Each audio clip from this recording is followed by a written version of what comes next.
तो इस समय हम आगम की चर्चा करेंगे। आदेश तो शत्रु की तरह होता है।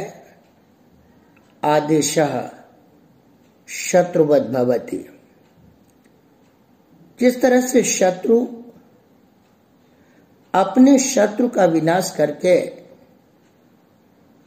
उसके राज्य पर अधिकार कर लेता है, शत्रु के आसन पर आरूढ़ हो जाता है, उसी प्रकार आदेश स्थानी को हटाकर उसके स्थान पर स्वयं आरूढ़ हो जाता है। परंतु आगम मित्र की तरह होता है। आगमो मित्रवत् भवति। जिस तरह से एक मित्र अपने दूसरे मित्र को अपने पास बिठा लेता है, उसी प्रकार आगम को भी अपने पास स्थान दे देता है।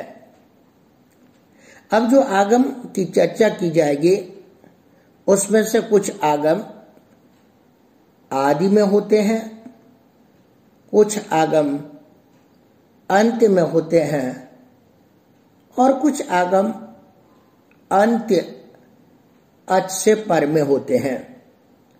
तो इसी संदर्भ को आगे बढ़ाते हुए पाणिनि जी ने एक सूत्र, जो परिभाषा सूत्र है, वो है आद्यन्तौ टकितौ। यहाँ पर आदि और अंत, इन दो पदों में इतरेतर द्वंद्व समास किया गया है। आदि च अंतः च इति आद्यन्तौ। और इसी तरह से टश्च कश्च इति टकौ, अतौ इतौ टकितौ। यहाँ पर ट और क के द्वंद्व समास होने के बाद फिर उसका इत पद के साथ समास किया गया है।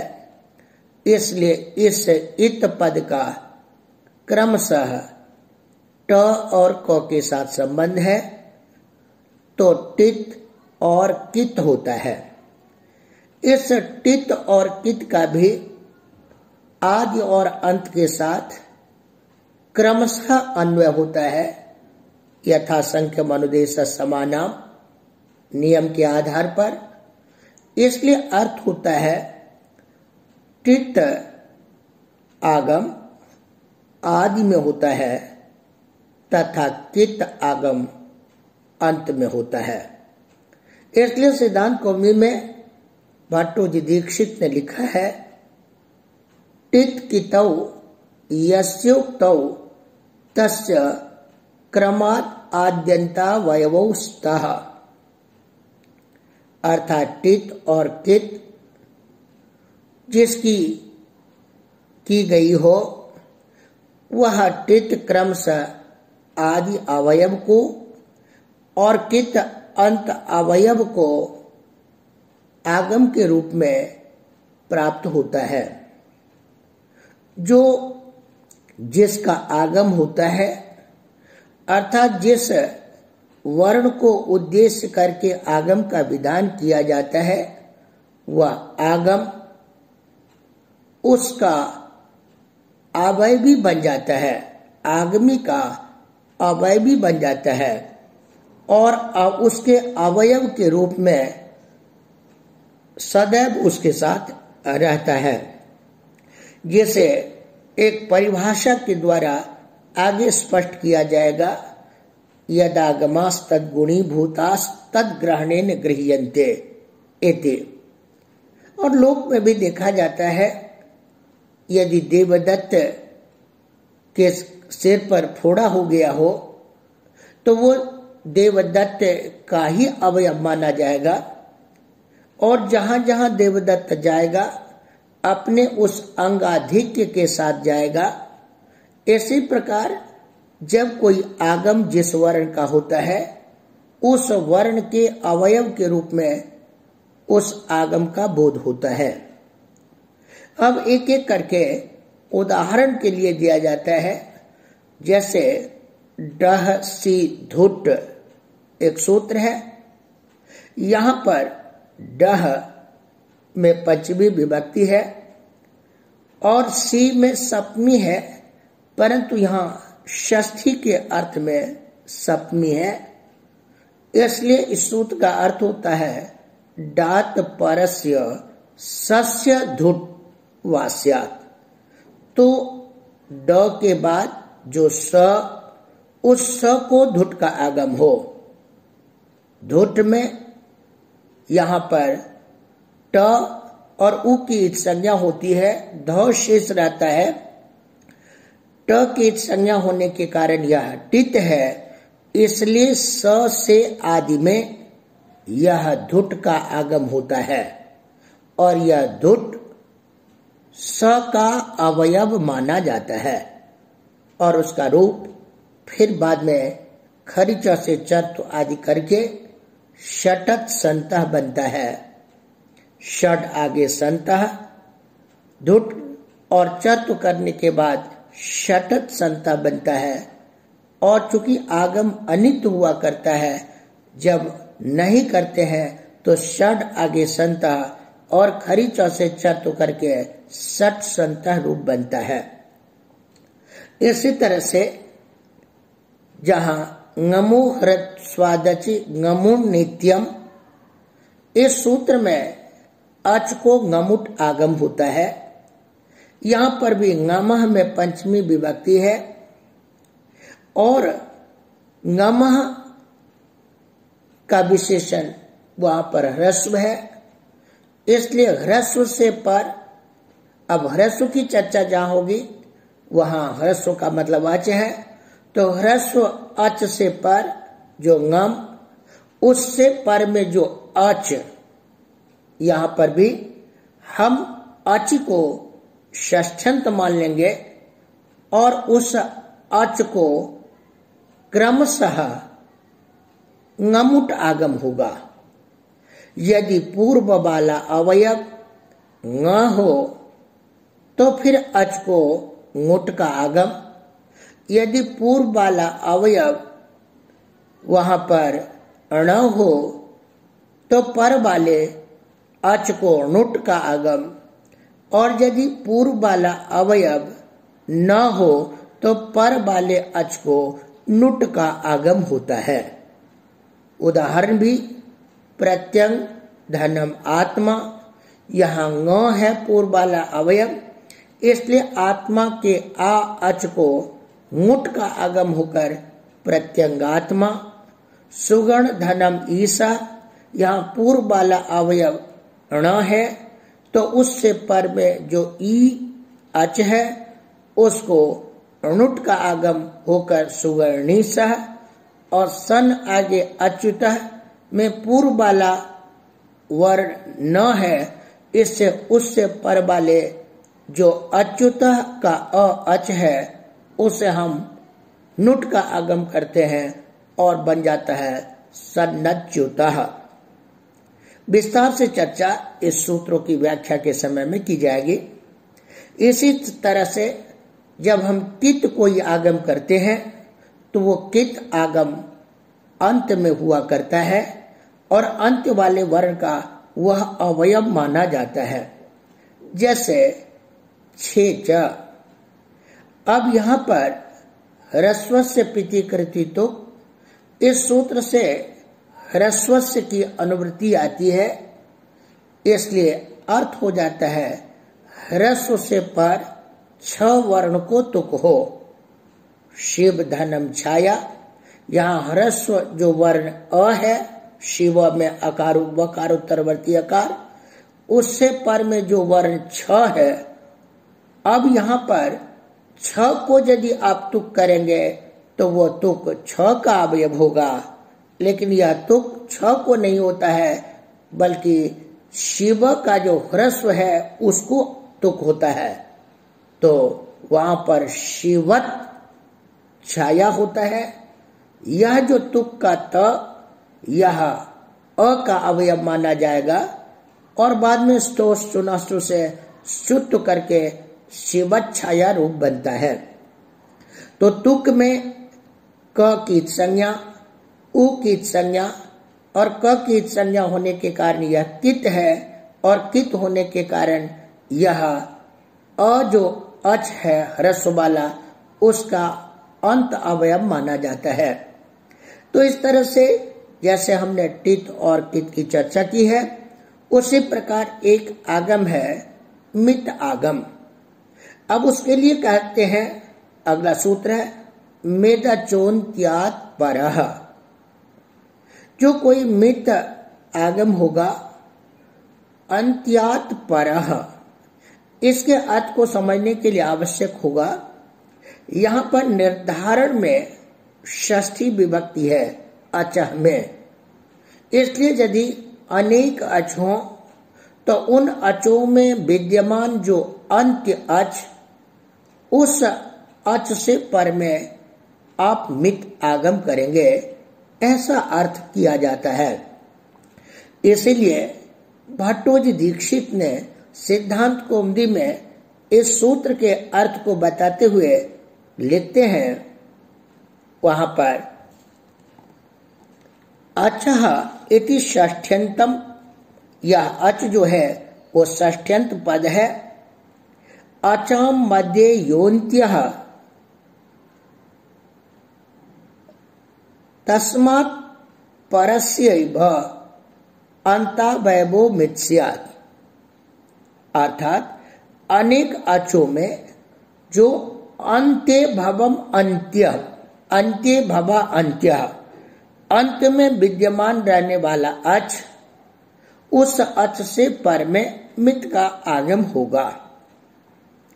अब उदाहरण के तौर पर जब हम ज्ञानानि शब्द की सिद्धि करेंगे तो ज्ञान शब्द से प्रथमा के बहुवचन में जस विभक्ति लाएंगे, द्वितीय के बहुवचन में आप शस ला सकते हैं। तो यहां पर जस शसो सी से सी आदेश होता है और जब सी आदेश करते हैं तो यहां पर सी सर्वनाम स्थानम से उसकी सर्वनाम स्थान संज्ञा होती है।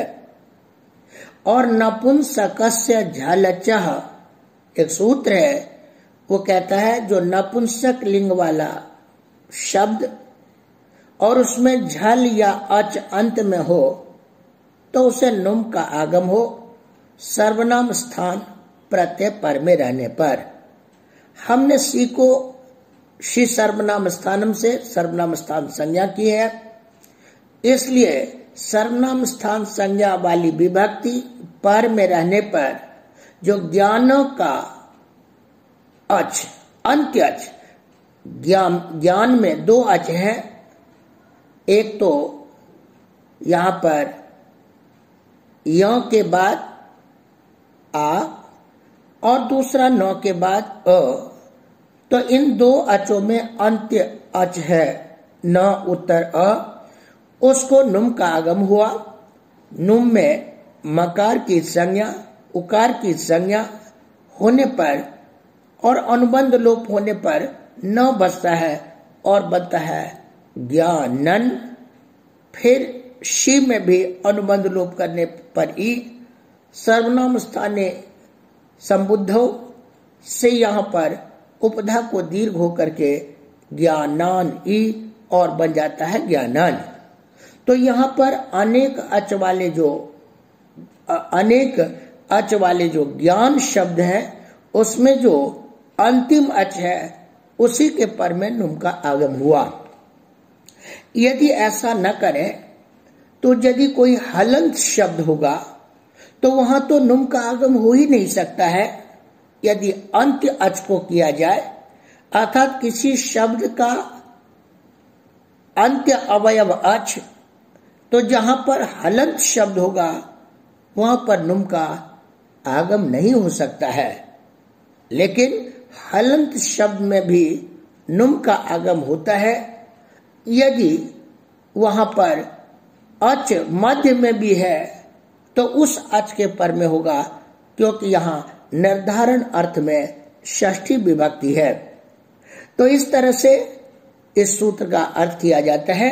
तो जब कभी आप मित आगम करेंगे तो आपको यह ध्यान में रखना होगा कि यह आगम जो अनेक अचों में विद्यमान जो अंत्य अच, उससे पर में ही आप इसका आगम करेंगे। उदाहरण के तौर पर आप देखें, जब हम ऋणाद्धि रूप बनाते हैं तो यहां पर जो रुद्ध धातु है, इसमें अंत में तो ध है, लेकिन जहां पर अच हमें मिला उससे पर में हम आगम करेंगे। तो इस तरह से जब स्नम आदि विकरण करते हैं तो वहां पर मध्य वाले अच को भी आगम होता है। इसी तरह से ऋणाद्धि आदि रूप की सिद्धि होती है। अब इसी प्रकार से अगली परिभाषा की चर्चा की जाती है और वो परिभाषा है षष्ठी स्थाने योगा। इस का अर्थ बताते हुए भट्टोजी दीक्षित लिखते हैं, और निर्धारित संबंध विशेषा षष्ठी स्थाने योगा बोध्या। कहते हैं षष्ठी विभक्ति का प्रयोग हम संबंध अर्थ में करते हैं, लेकिन षष्ठी के तो एक शतम षष्ठ्यर्था, षष्ठी के तो 101 अर्थ है। तो जहां पर निर्धारित ना हो कि यहां पर षष्ठी इस अर्थ में है, इस तरह का कोई विशेष निर्धारण ना हो, तो वहां पर षष्ठ्यंत प्रयुज्यमान जो षष्ठ्यंत पद है उससे पर में स्थान शब्द जुड़ जाता है। इसलिए लिखते हैं अनिर्धारित संबंध विशेषा। जहां पर किसी विशेष संबंध का निर्धारण ना हो, अवयवा अवयवी भाव संबंध, आधाराधेय भाव संबंध, प्रतियोगी अनियोगी संबंध, किसी प्रकार के संबंध विशेष का निश्चय ना हो और वहां षष्ठी विभक्ति हो, तो वहां स्थानीय योगा, स्थानेन योगा, यहां पर स्थानीय पद को आप जोड़ लें। स्थानेन योगा यहां विग्रह करने पर भी यहां पर निपातन से स्थाने एदंत प्रयोग होता है। इसलिए जहां कहीं हम विधि सूत्र में षष्ठी पद को देखते हैं और वहां पर स्थान निर्धारित ना हो, तो वहां पर स्थानीय पद की उपस्थिति हो जाती है। उदाहरण के तौर पर आप देखें, एको यणचि सूत्र है, यहां पर इकह यह षष्ठ्यंत पद है, लेकिन यह षष्ठी विभक्ति किस अर्थ विशेष में है, इस तरह का यहां कोई निर्धारण नहीं है। इसलिए यहां पर षष्ठी पद की उपस्थिति हो जाती है और अर्थ हो जाता है यहां इकह स्थाने यन स्यात् आचि। तो यहां पर इस तरह के जहां जहां आपको षष्ठी विभक्ति मिलेगी, वहां पर इस परिभाषा सूत्र के द्वारा स्थानीय पद की उपस्थिति हो जाती है और वह कार्य उसके स्थान में होता है। यहां स्थान का अर्थ आप अधिकरण न लें, आपको बताया जाएगा स्थानम च प्रसंगः। स्थान का अर्थ है प्रसंग। इसलिए कहा जाता है कि दर्भाणम स्थाने शरई प्रसरितव्यम।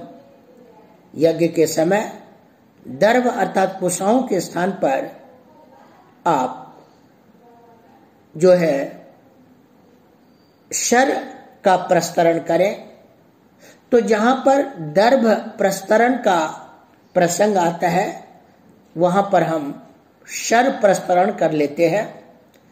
इसी प्रकार संधि आदि स्थलों में जहां पर इक का प्रसंग मिलेगा वहां हम यण के रूप में प्रयोग करेंगे और इससे वर्ण की जो नित्यता है वो नित्यता सिद्ध रह जाएगी।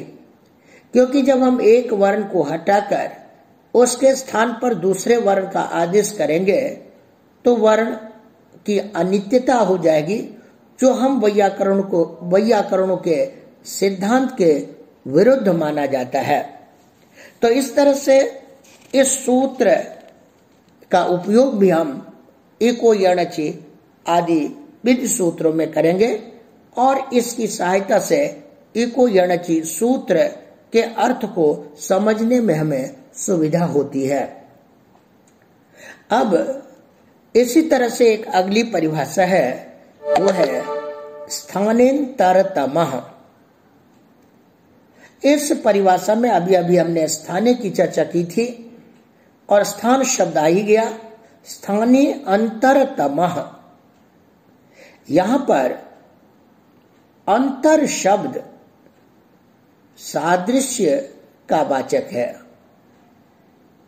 और तम प्रत्यय अतिशय अर्थ में होता है। अतिशायिने तमविष्टनौ, इसलिए अतिशायिने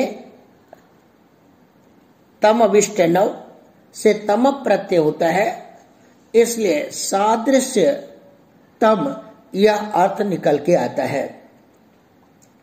तो लिखते हैं सूत्रकार, प्रसंगे सति सदृशतमः आदेशः स्यात्। जब कोई ऐसा प्रसंग हो तो आप आदेश करते समय यह ध्यान रखें कि जिस आदेश के साथ सबसे अधिक समानता हो वही आदेश हो। अब उदाहरण के रूप में जो हम वर्णों की समानता देखते हैं, आदेश की जो समानता देखते हैं उसके कई भेद हैं, लेकिन मुख्य रूप से सिद्धांत कौमुदी में 4 की चर्चा की गई है, जबकि भट्टोजी दीक्षित ने अपने शब्द कौस्तुभ में यह समानता 6 प्रकार से उन्होंने उल्लेख किया है, जैसे स्थान, अर्थ, गुण, प्रमाण के रूप में। तो वहां पर लिखते हैं अनेक विधम स्थानार्थ गुण प्रमाण कृतम। तो जब कभी किसी वर्ण के प्रसंग में कोई दूसरा वर्ण आदेश करने का अवसर प्राप्त हो तो आप उसे स्थान से समानता देख सकते हैं, अर्थ से समानता देख सकते, गुण से समानता देख सकते हैं और प्रमाण से समानता देख करके आदेश करेंगे। लेकिन इन सभी समानताओं में जो स्थानकृत समानता है वह सबसे बलवान है। इसकी भी चर्चा करते वो लिखते हैं, यत्रानेक विधमांतर्यम तत्र स्थानत आंतर्यम बलीयः। जहां पर अनेक प्रकार के आंतर्य हों उसमें स्थानकृत आंतर्य बलीया बलवान होता है। यहाँ बलीया में जो वलवत शब्द मतुबंत है उससे द्विवचन विभज्योप पदेशु तरबीय सुनौ, इससे यह सुन प्रत्यय किया जाता है और बिन मतोर लुक से मतु प्रत्यय का लुक हो जाता है, इसलिए यहां पर बलीय पद बनता है। अब यहां पर 4 प्रकार की आंतर्यों में जो हम चर्चा करेंगे उसमें पहला स्थानकृत आंतर्य है। जैसे इको यणच उदाहरण को लें, यहां पर इक के प्रसंग में यण का विधान किया जाता है। तो इक में 4 वर्ण है, ए ओ री ली, और यण में भी 4 वर्ण है, य व र ल। तो किसी भी इक के स्थान पर कोई भी यण वर्ण आदेश हो सकता था, लेकिन कहते नहीं, हम स्थान से समानता देख करके आदेश करेंगे। तो ई का उच्चारण स्थान तालु है, इसलिए आदेशों में जो तालु स्थान वाला आदेश है हम वही आदेश करेंगे। वह य जो आदेश उसका स्थान तालु है, इचु यशानम तालु। इसी तरह से जब उ के स्थान पर आप यण आदेश करेंगे तो उ का उच्चारण स्थान ओष्ठ है। तो आदेशों में जो ओष्ठ स्थान वाला आदेश वही आदेश होगा, दूसरा आदेश नहीं होगा। इसी प्रकार जो स्थानीय री है उसके स्थान पर आदेशों में मूर्धा स्थानीय वाला जो र है वही आदेश होगा, और जो स्थानीय ली है जिसका उच्चारण स्थान दंत है उसके स्थान पर आदेशों में जो दंत स्थान वाला आदेश ल है वही होगा।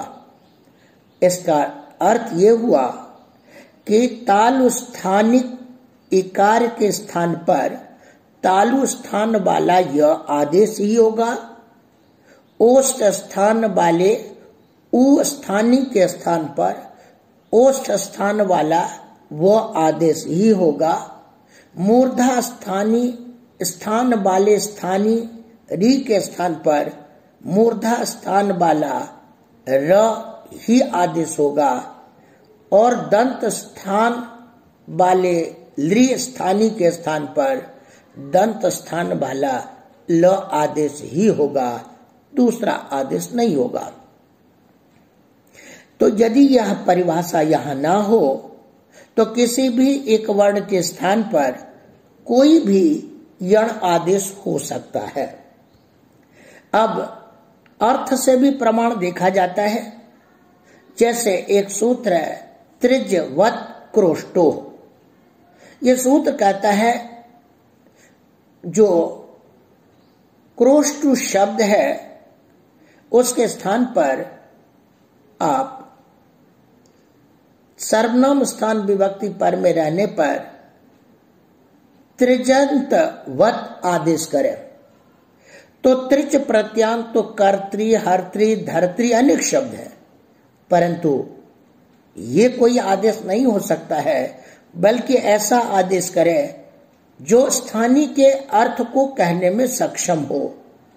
तो क्रोष्टु के स्थान पर हम क्रोष्टी आदेश ही करेंगे, अर्थकृत साम्य होने के कारण। इसी प्रकार स्थान, अर्थ और गुण। अब वाक आगे हरि है। यहां पर वाक आगे हरि में जब प्रक्रिया आप संधि में देखेंगे तो झलम जसोन्ते सूत्र से पद के अंत वाले जो झल वाक का क उसे जश अपने वर्ग का तृतीय वर्ण ग किया जाता है और आगे हरि है। यहां पर झयो होन्य तरस्याम सूत्र से पद के अंत वाले झय से पर वाले ह को पूर्व सवर्ण किया जाता है। जहां पूर्व में जो ग है वह कवर का वर्ण है। अब ह को कवर्ग वाले वर्णों में से कोई ऐसा वर्ण आदेश करना होगा जो ह के गुणों से सबसे अधिक मिल रहा हो। तो संबार, नाद, घोष और महाप्राण यह गुण ह में है, और कवर का जो चतुर्थ वर्ण घ है उसमें भी संबार, नाद, घोष और महाप्राण है। इसलिए ह का पूर्व सवर्ण घ ही होता है गुण के आधार पर, और बाघरी रूप बनता है। अब प्रमाण के रूप में उदाहरण देखें, आदसो शेर दादू दो में है। यह कहता है अदस शब्द के बाद, अदस शब्द में द के बाद जो भी वर्ण हो आप उसे उत आदेश करें और द को म आदेश करें। इसको समझने के लिए आपको उदाहरण समझना होगा। जब अदस शब्द से हम प्रथमा के द्विवचन में औ विभक्ति लाते हैं, अदस औ, यहां पर त्यदादि नामा इस सूत्र से अदस के अंत्य अवयव स को अ आदेश होता है। अद अतो गुणे से पररूप होता है और बनता है अद। अब वृद्धि रेचि से वृद्धि करते हैं और बनता है अदौ। यहां पर अदसो सिर दादु दोमा सूत्र से जो अदौ में द के बाद औ उसको उ आदेश होता है। अब चूंकि उ सूत्र में उ तो ह्रस्व है, लेकिन जिसके स्थान पर आदेश कर रहे हैं वो स्थानीय औ दीर्घ है, इसलिए उस दीर्घ प्रमाण के स्थानीय के आधार पर उ भी हम दीर्घ करते हैं और फिर द को म कर लेते हैं तो रूप बनता है अमु। तो इस तरह से स्थानकृत, अर्थकृत, गुणकृत और प्रमाणकृत ये 4 प्रकार के अंतर्ज होते हैं। लेकिन यदि कोई ऐसा अवसर हो जहां पर अनेक प्रकार के अंतर्ज मिल रहे हों आदेशों में, तो उन सभी में आप स्थानकृत अंतर्ज को बलवान समझें। इसका प्रमाण भी है, कारण भी है। यद्यपि स्थानिन्तरतमः इस सूत्र में जो तम प्रत्यय है, ये तम प्रत्यय अतिशय अर्थ में होता है और अतिशय से पता चलता है कि अनेक प्रकार के आंतर्य हैं। यहां पर यद्यपि पूर्व वाला जो सूत्र था षष्ठी स्थानीय योगा, उस सूत्र से स्थानीय पद की अनुवृत्ति आ सकती थी, लेकिन फिर भी यहां से इस सूत्र में स्थानिन्तरतम सूत्र में जो स्थानीय पद का ग्रहण किया गया है, यही स्थानीय पद इस बात का प्रमाण है कि अनेक प्रकार के आंतर्यों में स्थानकृत आंतर्य बलवान हुआ करता है। एक और उदाहरण को समझ लें। चीय चयने धातु है। इससे कर्ता अर्थ में जब णवुल त्रिचौ सूत्र से हम त्रिच प्रत्यय करते हैं, ची त्रिच, अनुबंध लोप होने के बाद त्रि शेष रहता है। यहां पर सार्व धातु अर्धातु को इस सूत्र से धातु के जो ई है उसको गुण करते हैं। अब गुण में तो हमारे पास 3 वर्ण है, अ, ए, ओ। जो स्थानीय ई उसमें ह्रस्व है, एक मात्रा है प्रमाण, और गुण में भी हमें अ है एक मात्रा वाला, लेकिन प्रमाणकृत आंतर्ज विद्यमान तो है, लेकिन ई का उच्चारण स्थान तालु है और यहां पर ए में कंठ तालु है, तो तालु स्थान की समानता है। तो जहां पर इस उदाहरण में प्रमाणकृत और स्थानकृत दोनों प्रकार के आंतर्ज मिलने पर भी स्थानकृत आंतर्ज की बलवत्ता होने के कारण हम ई का गुण ए ही करते हैं और रूप बनता है चेता। यद्यपि रूप की सिद्धि बाद में बताई जाएगी। ची त्रि होता है और प्रथमा में जब हम सुविभक्ति लाते हैं कृतद्धित समासास्त्र से प्रातिपदिक संज्ञा करने के बाद अनुबंध लोप करते हैं, तो यहां पर ऋदु सनस पूर्वदंग सो नेह संच से यहां पर अनंग आदेश होता है, अनंगित है, अंत्यावयव को होगा। तो चेतन सु और सर्वनाम स्थाने चा संबोधों से उपधा को दीर्घ के बजाय अब त्रिन त्रित स्वस्त्री नप्त्री नेष्टि त्वष्टि छत्री होत्री प्रशास्त्री नाम, इससे उपधा को दीर्घ होता है चेतांसु और सु में उ का अनुबंध लोप, स का हम हलंग्या व्यो दीर्घा सुति से प्रत्यंगल से लोप, और फिर न का नलोप प्रातिपदिकांत से लोप कर लेते हैं तो रूप बनता है चेता। तो इस तरह से इस परिभाषा को भी हमने ठीक से समझ लिया है। यत्रानेक विधमांतर्यम तत्र स्थानतः आंतर्यम पलिया। अब हम अगली परिभाषा की चर्चा करेंगे और वो परिभाषा है तस्मिन् निति निर्दिष्टे पूर्वस्य। इस परिभाषा को समझने के लिए, इस परिभाषा के अर्थ को समझने के लिए इस सूत्र के प्रत्येक पदों के अर्थ को समझना आवश्यक होगा। इसमें तस्मिन् पद है, यह तस्मिन् सप्तमी विभक्ति का उपलक्षण है। तस्मिन् इति इसका अर्थ हुआ सप्तमी इस प्रकार, और निर्दिष्टे में निर उपसर्ग है, निश्चय का वाचक है, दिश धातु है, उच्चारण क्रिया का अर्थ है। यहां पर निस का अर्थ हम नैरंतर्य लेते हैं। निस का अर्थ है नैरंतर्य। तो इसका मतलब हुआ कि यदि, और नैरंतर्य यहां अर्थ करेंगे तो इसका मतलब ये हुआ, सूत्र का जो सिद्धांत कौमुदी में लिखा गया है, सप्तमे निर्देशेन विधीयमानं कार्यम वर्णांतरेणाव्यवहितस्य पूर्वस्य बोध्यम। तो जैसे मैंने कहा यहां पर निर का अर्थ नैरंतर्य है और दिश का अर्थ है उच्चार, जो दिशिर उच्चारण क्रिया उच्चारण है, और पूर्वस्य का मतलब पूर्व है।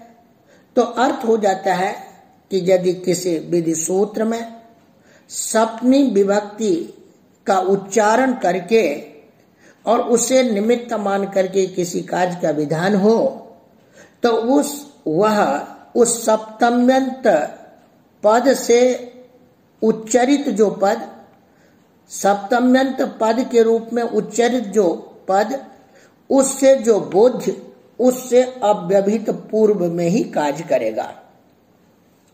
अब इसको भी हम उदाहरण में समझे और इको यणच में ही ले चले।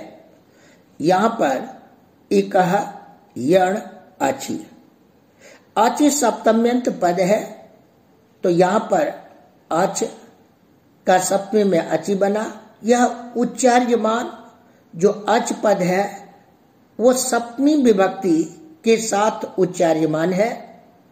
तो जो विधीयमान यहाँ कार्य यण कार्य है वो अच से अव्यवहित पूर्व वाले को होगा, और पूर्व वाला सूत्र में इक है जो षष्ठ्यंत है, और वहां पर षष्ठी स्थानीय योगा से स्थानीय पद की अनुवृत्ति आती है। इसलिए सूत्र का अर्थ हो जाता है अच से अव्यवहित पूर्व वाले इक के प्रसंग में यण आदेश होता है, यण का उच्चारण होगा। अर्थात अच से अव्यवहित पूर्व वाले जो इक वर्ण, उसकी बुद्धि के प्रसंग में हम यण की बुद्धि कर लें, जैसे वर्ण की नित्यता सिद्ध रहेगी। तो इसका यह लाभ हमें मिलता है कि यहां पर सुधि धनम उपास्य में जो इक वो कई है, अच भी कई है, लेकिन हम सभी इक को यण नहीं कर सकते, बल्कि ऐसे इक को यण करेंगे जो अच से अव्यवहित पूर्व वाला है। इसलिए उपास्य घटक जो उ है, अच है, उससे अव्यवहित पूर्व वाला धकारोत्तरवर्ती ई है, उसी को यण यह होता है। ई का उच्चारण स्थान तालु है, इसलिए स्थानांतरतम परिभाषा सूत्र की सहायता से हम तालु स्थान वाला यह आदेश करते हैं और वहां पर सोध्योपास्य ये रूप बनता है। अब यदि हम इस तस्मिन् निति निर्दिष्टे पूर्वस्य इस परिभाषा का सहयोग न लेते तो अव्यवहित और व्यवहित दोनों में हो सकता था। फिर तो पकारोत्तरवर्ती जो आ वो भी अच था और उस अच से व्यवहित पूर्व वाले उपास्य के उ को भी यण की प्राप्ति होती और अनिष्ट रूप बनता।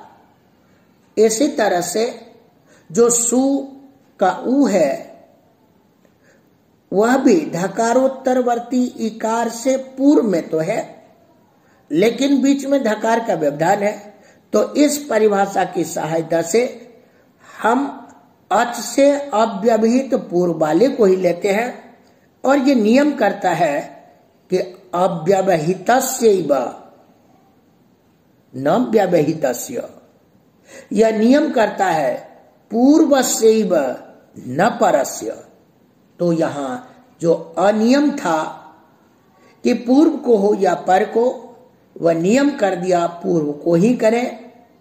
यह अनियम था कि व्यवहित वाले एक को करें या अव्यवहित वाले को, तो यहां पर भी नियम कर दिया गया कि यहां पर अव्यवहित वाले एक को ही हम यण कर सकते हैं। इसलिए यह परिभाषा सूत्र विधि सूत्र का उपकारक कहा गया है और इस परिभाषा सूत्र के बिना विधि सूत्र का अर्थ संदेह रहित नहीं हो सकता है। इसलिए संज्ञा और विधि सूत्र की सहायता से, संज्ञा और परिभाषा सूत्र की सहायता से हम विधि शास्त्र के अर्थ को ठीक से समझ पाते हैं। अब हम इस पाठ को आगे बढ़ाते हुए एक और परिभाषा सूत्र की चर्चा करेंगे। वो सूत्र है तस्माद्युत्युत्तरस्य। तस्माद्युत्युत्तरस्य जैसे तस्मिन् इति निर्दिष्टे पूर्वस्य, इस सूत्र में तस्मिन् यह सप्तमी विभक्ति का उपलक्षण द्योतक था, उसी प्रकार इस सूत्र में तस्मात् पंचमी विभक्ति का उपलक्षण या द्योतक है। इसलिए जहां पर कोई विधि शास्त्र पंचमी अर्थात पंचम्यंत विभक्ति के साथ उच्चरित होकर के उसको निमित्त मान करके किसी कार्य का विधान करता है, तो वह कार्य उत्तरस्य उत्तर वाले अवयव को होगा। जैसे उदस्था स्तंभो पूर्वस्य को ले, यहां पर उदह में पंचमी विभक्ति है। इसी सूत्र से यह ज्ञात होता है कि संस्कृत में उपसर्ग उद है, उत नहीं, क्योंकि यदि उत होता तो पंचमी में उतः बनता, लेकिन चूंकि उदह पाणिनि जी ने प्रयोग किया है, इससे यह सिद्ध होता है कि मूल रूप से उपसर्ग तो उद था, तो उदह में पंचमी है। और यदि हमें पूर्व सबर करना है तो पंचम्यंत निर्दिष्ट जो पद उदह है उससे उत्तर वाला जो स्था या स्तंभ है उसी को पूर्व सवर करना है। यह हमें इस परिभाषा से ज्ञात होता है। लेकिन आगे चल करके आप एक और परिभाषा देखेंगे कि जो उत्तर को कार्य होता है वो उत्तर के सकल अवयव में नहीं होता, बल्कि वो भी उसके आद्य अवयव को होता है। आगे परिभाषा सूत्र आएगी आदेह परस्य। परस्य यद भीतम तत् तस्यादेर बोध्यम। पर को जो काम विधान किया गया हो वह पर वाले जो पद उसके आद्य अवयव को ही होता है।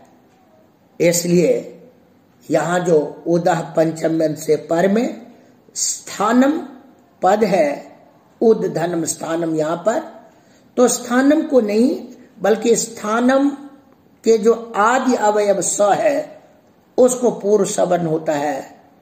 और पूर्व सवर्ण पूर्व वाले वर्ण के उच्चारण स्थान और प्रयत्न की समानता को देख करके यहां पर पूर्व वाला वर्ण तवर्ग है, इसलिए स का यहां पर पूर्व सवर्ण थ होता है। फिर खरीचों से चर्त किया जाता है और वहां पर झरो झरी सवरने से उस थ का लोप होता है और उत्थानम दो रूप बनते हैं। एक बार जब झरो झरी सवरने से थ का या बीच वाले तो का लोप नहीं होता तो वहां पर दो त वाला, यहां पर भी किसी ने कहा कि दो त वाला नहीं, जब झरो झरी सवरने नहीं होगा तो उत का दो त होगा और थ थानम होगा। नागेश भट्ट ने ये बात कही है। और जब झरो झरी सवरने से बीच वाले तो का लोप होगा तो उत्थानम रूप बनेगा। इसी तरह से उत्तम भनम दो रूप बनते हैं। अब जयो होने तरस्याम को ही ले, जय हमें पंचमी है, इसलिए उससे उत्तर वाला जो पद है हम उसी को पूर्व सवर करेंगे और उसमें भी वाक आगे हरि में पूरे हरि को नहीं बल्कि उत्तर वाले पद का जो आद्य अवयव है उसी को पूर्व सवर करेंगे। तो ये दो परिभाषाएं मिल करके और पूर्व सवर में हमें पूर्व सवर्ण के जो विधि सूत्र हैं उसमें हमें सहायक होते हैं, उपकारक होते हैं। अब मैं अगली परिभाषा की चर्चा करूं, वो परिभाषा है अलोन्त्यस्य। यहां पर अल एक प्रत्याहार है और उस अल का अर्थ है वर्ण, अल इति वर्ण पर्याय, और अल का षष्ठी में बनता है अलह। और अंत्यस्य, यहां पर अलह भी षष्ठी विभक्ति का उपलक्षण है।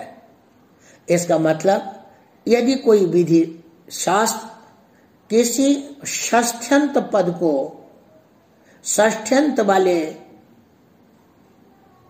वर्ण को निर्देश करके कोई काम कार्य का विधान करे तो वहां अंत्य अवयव वाले अल को ही होगा, अन्य को नहीं हो सकता है। इसकी चर्चा मैंने पहले भी कर ली, इसलिए सिद्धांत कौन में लिखते हैं षष्ठी निर्दिष्टस्य अंत्यस्य अलह आदेशः। यदि षष्ठी विभक्ति में निर्दिष्ट उच्चरित कोई विधि शास्त्र है तो वो अंत्य वाले अल के स्थान पर ही वह कार्य करेगा।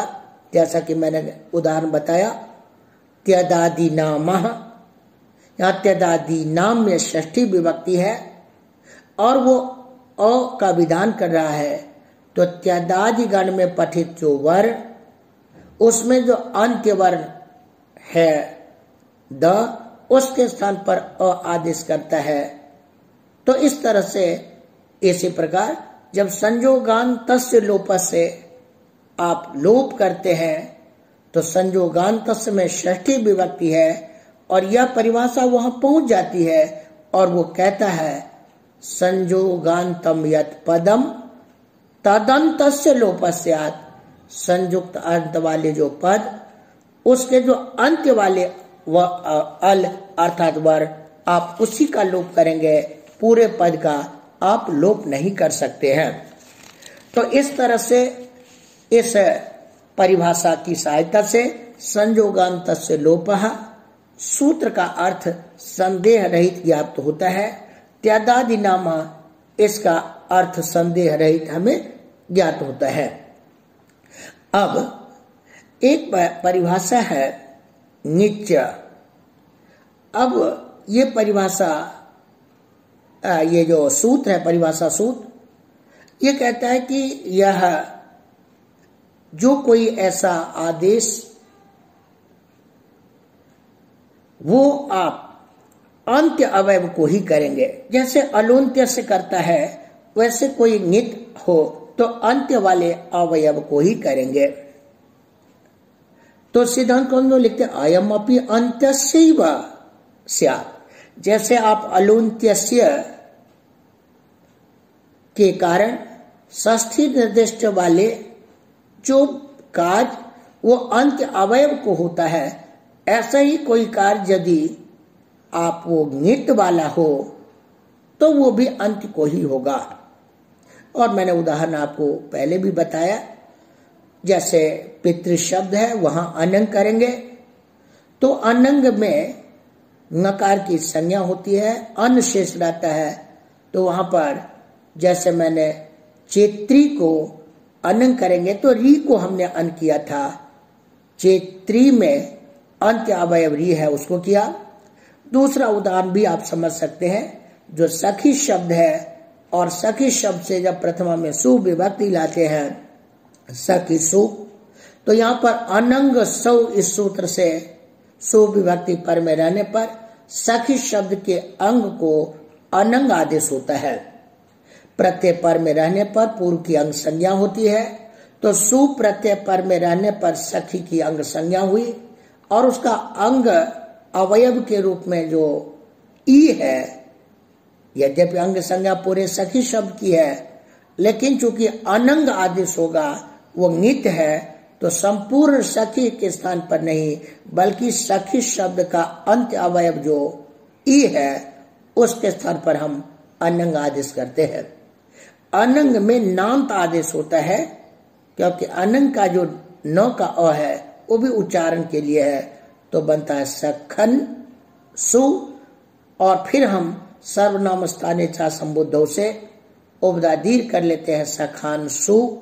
सु का अनुबंध लोप होकर के स बचता है, हलंग्या ब्यो दीर्घा श्रुति से अपृतंग हल से स का लोप करते हैं, और फिर नलोप प्रातिपदिकांत से पूरे सखन का नहीं बल्कि हम अलुंत्य से परिभाषा की सहायता से सखन के अंत अवयव जो अल है न उसका लोप करते हैं और रूप बनता है वहां सखान। यद्यपि अनंग में अनेक वर्ण रूप आदेश है, और जो अनेक वर्ण रूप आदेश होते हैं वह संपूर्ण स्थानीय के स्थान में होता है, उसका यह अपवाद है नित्य। अनेकाल होने पर भी संपूर्ण के स्थान में न हो करके बल्कि अंत अवयव के स्थान में होता है। आइए हम उसकी भी चर्चा कर लेते हैं, और वो सूत्र है अनेकाल शित सर्वस्य। इसमें अनेकाल यानी नौ एक इति अनेकः, अनेकश्चासो अल अनेकाल, और दूसरा है शित शकारः इत्संज्ञकः अवयवो यस्य असौ शित। तो इस तरह से अनेक अल वाला आदेश और शित वाला आदेश ये पूरे स्थानीय के स्थान पर होता है। तो सिद्धांत कौमुदी में इसका अर्थ लिखते हुए कहते हैं स्पष्टम, यह अर्थ तो स्पष्ट है, अनेकालः सिदा अनेकाल सिदादेशश्च सर्वस्य स्थाने भवति। अब उदाहरण के तौर पर देखें, मैंने पहले अनेकाल की चर्चा करेंगे। अब एक सूत्र है अष्टाभ्यः औस, वो कहता है अष्टन शब्द से पर जो जस और शस उसके स्थान में औस आदेश हो, तो यहां पर पूरे जस के स्थान में औस आदेश, पूरे शस के स्थान में औस आदेश होता है, क्योंकि जो औस आदेश करते हैं उसमें शकार की संज्ञा होती है, और जब शकार की संज्ञा होती है तो यहाँ पर श की संज्ञा होने के कारण यहाँ पर एक ही अल बचा, परंतु शित होने के कारण यह पूरे जस और शस के स्थान पे होता है। कुछ लोग यहाँ ये भी कहते हैं कि इस संज्ञा तो श की तब होगी जब यहाँ पर आप जस और शस के स्थान पर आदेश करेंगे, क्योंकि यहाँ पर ऐसा कोई नहीं है, क्योंकि जो औश है, जो आदेश तो तब बनेगा जब किसी स्थानीय के स्थान में हो, और आदेश जब तक नहीं बनेगा तो उपदेश नहीं होगा, और उपदेश नहीं होगा तो हलंत्यम से अंत अवयव को संज्ञा करते हैं वो नहीं हो सकता। इसलिए यहां पर तो अनेकाल, क्योंकि आदेश से पहले तो स उसमें अवयव के रूप में विद्यमान है, तो वो तो अनेकाल ही है, तो अनेकाल मान करके ही हो सकता है। चर्चा बाद में करेंगे विस्तार से। इस तरह से जस ससोशी, या जस और शस है, तो शी में श और ई अनेकाल है। अभी इस संज्ञा तो हुई नहीं है, तो इस संज्ञा से पहले यहां पर अनेकाल है, तो अनेकाल तो सर्वादेश हो जाएगा जस और सस के स्थान में। तो जो अष्टाभ्य औस है शीत ग्रहण इसमें करने की, जस ससो अनेकाल शीत सर्वस्व में शीत करने की कोई आवश्यकता नहीं है। इसी तरह से जब हम इदम के स्थान पे इदम मह इश करते हैं, इदम को इश आदेश करते हैं, तो पूरे इदम के स्थान पे होता है, क्यों? तो शकार की संज्ञा है। तो इस तरह से सिद्ध ग्रहण वहां पर ज्ञापित करता है कि यदि आप अनुबंध को लेकर के अनेकाल की सिद्ध करेंगे तो अनुबंध को लेकर के आप न करें, बल्कि अनुबंध का परित्याग करके करेंगे। नानुबंध कृतम अनेकाल तुम, एक परिभाषा निकल के आती है। यदि आप अनुबंध को लेकर के करेंगे तो ऐसी स्थिति में वह अनेकाल ही हो जाएगा, फिर सिद्ध ग्रहण व्यर्थ होगा। तो हम अनुबंध को विनिर्मुक्त, अनुबंध विनिर्मुक्त से यदि करते हैं तो फिर एकाल होगा, फिर सिद्ध के कारण वहां पर पूरे स्थानीय के स्थान में आदेश होगा, तो इन सब की संगति हो जाएगी। तो ऐसा कोई आदेश जो अनेकाल हो, अनेक अल वाला आदेश हो, और जो शीत हो वो पूरे के स्थान में आदेश होता है। तो ये जो परिभाषा सूत्र है ये अपने आप, इसलिए सिद्धांत कौमुदी में मूल में ही लिखते हैं अलुन्त्यस्य सूत्रापवादः। यहाँ अलुन्त्यस्य सूत्र का यह अपवाद है। अष्टाभ्य औस इत्यादौ आदे परस्य इति एतदपि परत्वात् अनेन बाध्यते। यहाँ पर आदे परस्य इस सब का भी यह बाध कर देता है। अब जो एक और परिभाषा आई है वो है स्वरिते नाधिकारः। यहाँ पर स्वरितत्व अर्थ लिखते हैं स्वरितत्व युक्तम शब्द स्वरूपम अधिकृतम बोध्यम, अर्थात जहां स्वरितत्व प्रयुक्त हो वहां पर आप अधिक कार्य कर सकते हैं। अधिकार का अर्थ है वहां पर उत्तरोत्तर गमनम अधिकारः, अर्थात वहां अधिक कार्य कर सकता है स्वरितत्व प्रतिज्ञा के कारण से। और यह जो स्वरितत्व प्रतिज्ञा है इसका हमें ज्ञान पानी के व्यवहार से पता चलता है, इसलिए स्वरितत्व प्रतिज्ञा के बल से हम अधिक कार्य भी कर लेते हैं। अब उसके बाद कुछ परिभाषा है जिसकी चर्चा करते हैं। एक है पर नित्यंतरंगापवादानाम उत्तरोत्तरम बलीयः। यद्यपि यह जो परिभाषा है ये इसमें बहुत सारे हैं जिसको परिभाषण शेखर में इसे विस्तार से स्पष्ट किया गया है, फिर भी मैं यहाँ संक्षेप में चर्चा करना चाहूंगा। पर नित्य अंतरंग अपवाद ये जो है वो बाध के बीज हैं, यानी बाध का जो कारण है ये सब माने गए हैं। पूर्व की अपेक्षा पर शास्त्र बलवान, पर की अपेक्षा नित्य बलवान, नित्य की अपेक्षा अंतरंग बलवान, अंतरंग की अपेक्षा अपवाद बलवान है। उत्तरोत्तरम बलिया, जो जितने उत्तर हैं वो उतने बलवान माने गए हैं। यहां भी व्याख्या इस प्रकार की जाती है, जो उत्तरोत्तरम है यहां पर द्वित्व किया गया है।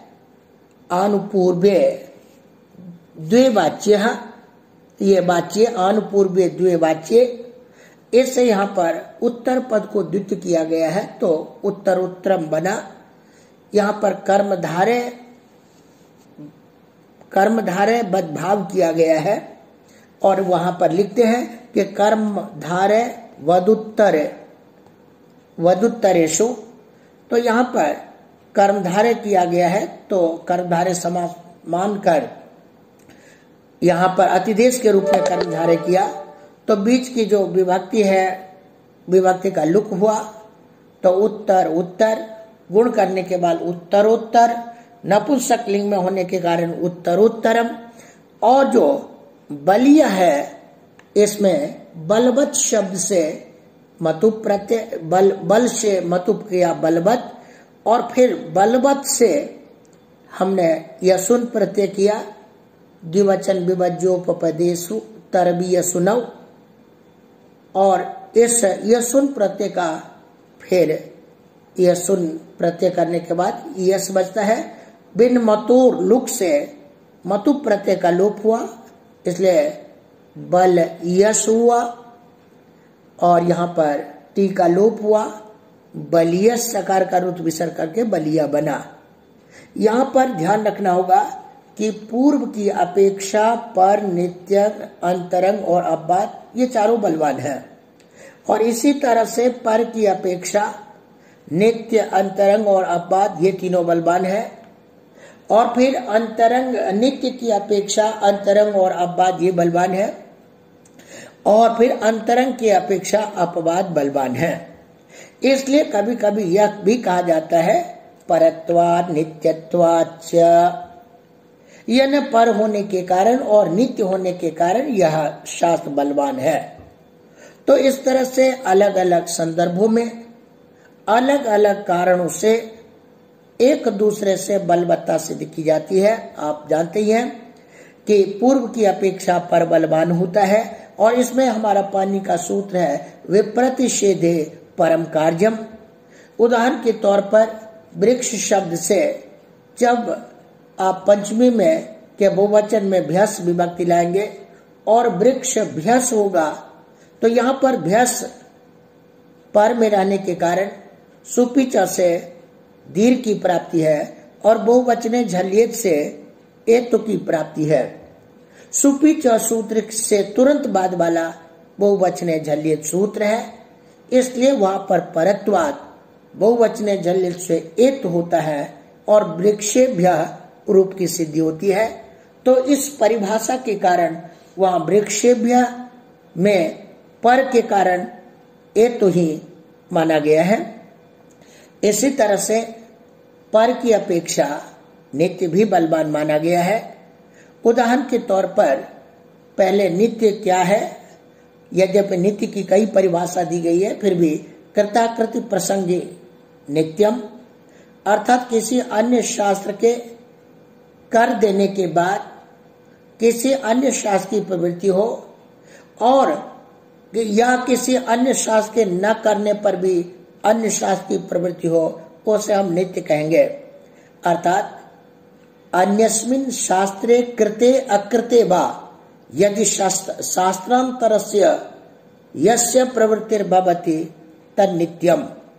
अब उदाहरण के तौर पर समझ लें जब हम तुदति बनाते हैं तो तुद धाप से लट लकार लाते हैं और कर्तरी यहाँ पर प्रथम पुरुष के एक वचन में तिप विभक्ति लाते हैं तो तुद तिप होता है।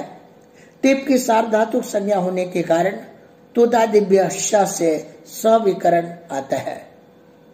लेकिन यदि हम श विकरण ले आए तो यहाँ पर श में शकार की संज्ञा है, शीत है, लेकिन अपित होने के कारण यह सार्वधातुक मपित से यहाँ पर नित हो जाएगा। फिर पुगंत लघु पदस्य च इस सूत्र से गुण नहीं हो पाएगा। लेकिन यदि आप पहले गुण कर लेते हैं तो गुण करने के बाद आप तुदादिभ्य स से स कर सकते हैं। तो ये जो तुदादिभ्य स है अकृतेपि गुणे प्रवृत्तो भवति, अकृतेपि गुणे प्रवृत्तो भवति, गुण के कर लेने पर भी प्रवृत्त होता है और गुण के न करने पर भी प्रवृत्त होता है। तो यहाँ पर जो तुदादिभ्य श है ये नित्य है, इसलिए जो पुगंत लघु पदस्य च जो पर है, परमपि गुणम बाधित्वा तत्र शह भवति, पर वाले गुण को भी बाध करके वहां पर श होता है और तुदति रूप बनता है।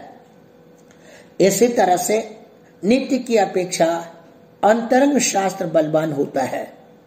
अंतरंग को भी संक्षेप में समझ लें कि जिस शास्त्र के निमित्त समुदाय के अंदर अन्य जिस शास्त्र के निमित्त हो वह शास्त्र अंतरंग होगा, और अंतरंग शास्त्र के निमित्त से बहिर्भूत जिस शास्त्र का निमित्त होगा वो शास्त्र बहिरंग होगा। यद्यपि परिभाषा इंदुशेखर में इस परिभाषा को विस्तार से बताई गई है, और वहां लिखते हैं जो निमित्त शास्त्र बहिरंग शास्त्र निमित्त समुदाय मध्य निमित्तम अंगम निमित्तम यस्य तद अंतरंगम, और बहिर्भूत शास्त्र निमित्त समुदायात जो बहिरंग शास्त्र के निमित्त का समूह उसके अंदर जिसका हो निमित्त वो अंतरंग होगा, और अंतरंग शास्त्र के निमित्त से बहिर्भूत निमित्त हो जिस शास्त्र का वह शास्त्र बहिरंग होगा। यहाँ पर अंग का मतलब निमित्त है, चूंकि शब्द शास्त्र है ये इसलिए शब्द रूप निमित्त को ही लिया जाएगा। तो इस तरह से पर होने पर भी यदि कोई शास्त्र अंतरंग है तो अंतरंग शास्त्र की प्रवृत्ति होगी। यह अंतरंग शास्त्र जो बहिरंग शास्त्र की प्रवृत्ति हो जाने पर भी अंतरंग शास्त्र के द्वारा बहिरंग शास्त्र का बाध होता है, और समकाल में भी अंतरंग और बहिरंग दोनों की एक साथ प्रवृत्ति होने पर अंतरंग शास्त्र के द्वारा बहिरंग शास्त्र का बाध होता है। और इसलिए परिभाषा है असिद्धम बहिरंगम अंतरंगे, यानी सूत्र है असिद्धम बहिरंगम अंतरंगे, अंतरंगे कार्य कर्तव्य कृतेपि बहिरंगम असिद्धम भवति। इसलिए जात बहिरंग या समकाल प्राप्त बहिरंग दोनों असिद्ध हो जाता है।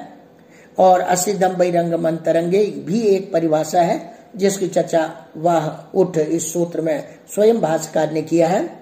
और फिर हम अपवाद की चर्चा करेंगे। अपवाद सबसे बलवान है, और अपवाद निरवकाशो विधि अपवादः, यदि किसी शास्त्र को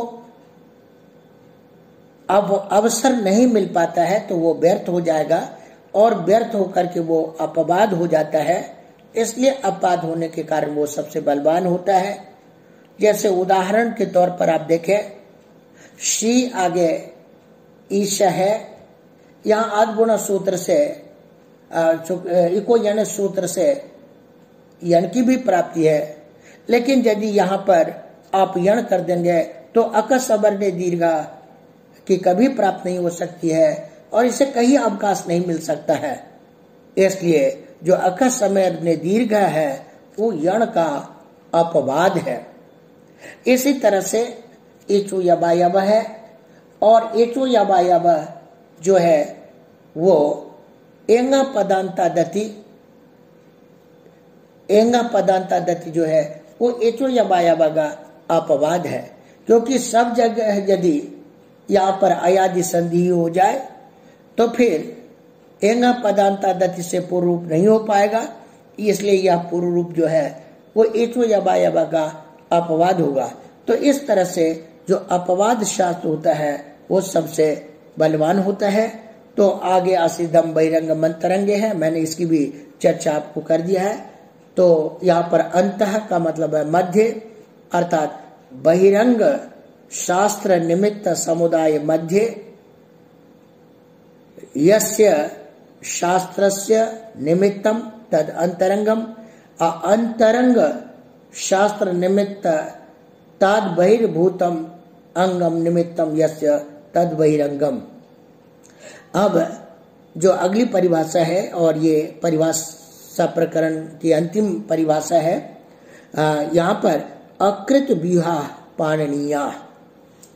यहाँ पर अक व्यूहा अर्थात विशिष्ट ऊहा व्यूहा अकृत व्यूहा पाणनीया। तो यहाँ पर जो पाणिनि के शास्त्र को जानने वाले होते हैं वह यह देखते हैं कि यदि अंतरंग शास्त्र के द्वारा बहिरंग शास्त्र की असिद्धता हो जाएगी तो बहिरंग शास्त्र की पहले ही प्रवृत्ति नहीं हो पाती है। उदाहरण के तौर पर हम शेदुषः शब्द को लेते हैं, सद धातु है, अब सदली गतौ धातु है। इससे जब हम लिट लकार में कोसु प्रत्यय करते हैं तो कोसु में वस शेष रहता है, सद वस बचता है। यहाँ पर लिट धातु जब वस करते हैं तो यहाँ पर सद वस लिट द्वित्व करते हैं। अब द्वित्व करने के बाद चूंकि कोसुकित है इसलिए यहाँ पर अतः एक हल मध्य अनादेशादेर लिटी से यहाँ पर एत्व और अभ्यास लोप होकर के यहाँ पर बनता है सेद और वस।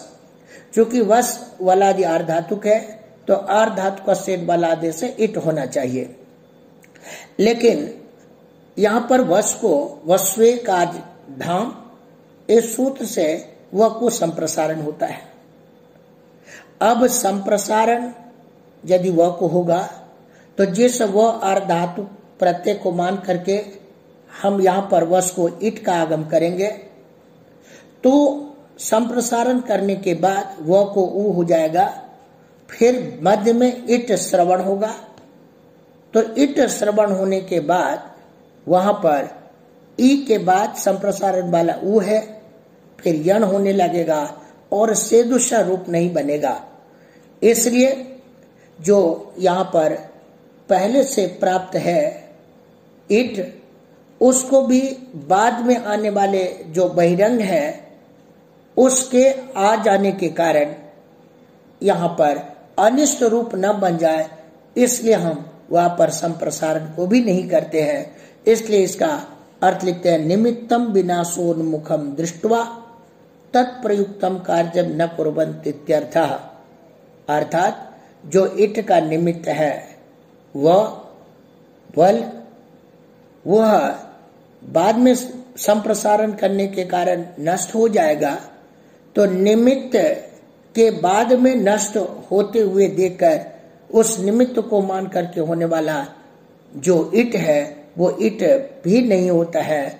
और जब इट नहीं होता है तो यहाँ पर सेद वस को संप्रसारण उस और बन जाएगा सेद संप्रसारणाच से पूर्व सेदुस, और उसके बाद हम फिर शस और अस लाते हैं और बन जाता है शेदुषा। तो इस प्रकार जो परिभाषा प्रकरण है वह परिभाषा प्रकरण जो है वो आज पूर्ण हुआ। फिर अगले पाठ में अगले प्रकरण की चर्चा करेंगे।